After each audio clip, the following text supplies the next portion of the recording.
Pero players po, Pilipino. Okay.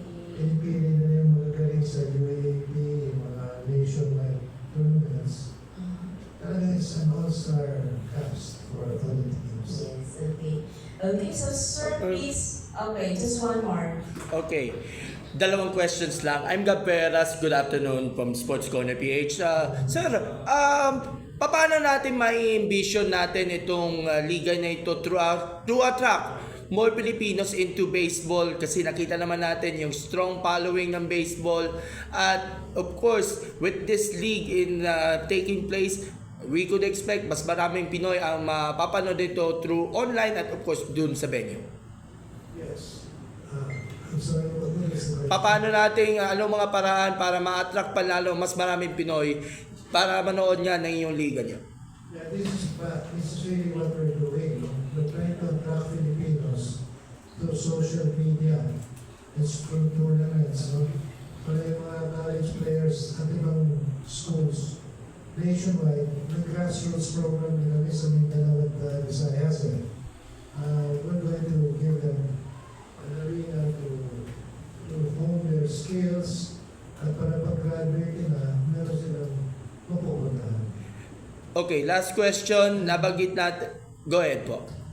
We're going to televise all the games Oh, on social media. Because one of our directors owns a company that does this. Si Raymond Tolentino. yes. And he's Yes. also televising all the other sports. Alright, last question na lang. Paano natin i-envision itong Liga Baseball Philippines para maging isang pro league? Kasi sa ngayon, semi-pro league. At alam naman natin, pag professional ka, maaanay ka rin sa iba pa mga pro league sa abroad, gaya ng MLB. So, ano ba ang mga future plans ninyo para dito sa inyong liga? Thank you. Yun po ang gagawin namin talaga. Eventually, we're now under the PSC, but if we under PABA, no? Mature yun, no? Pero eventually, doon ang uwihan sa GAP, Games and Amusements Board, dahil magiging professional league yan. Doon din uwihan. Because I'm sure the amateurs will be outshone by the professionals. No? And the professional is based on their ability to play, no?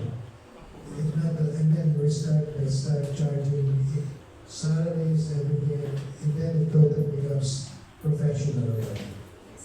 Okay, so thank you so much, Sir Wapsi. Please, again, your invitation to all our friends out there to support or to watch this Liga Baseball Philippines Celebrity Cup, please.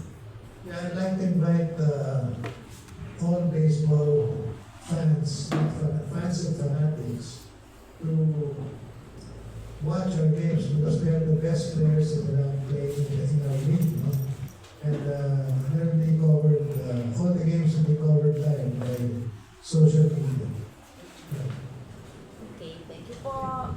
Maraming salamat po, Chairman Wapsi Zamora ng Liga Baseball Philippines. Maraming salamat for coming. More power to your league and let's make Philippine baseball great again.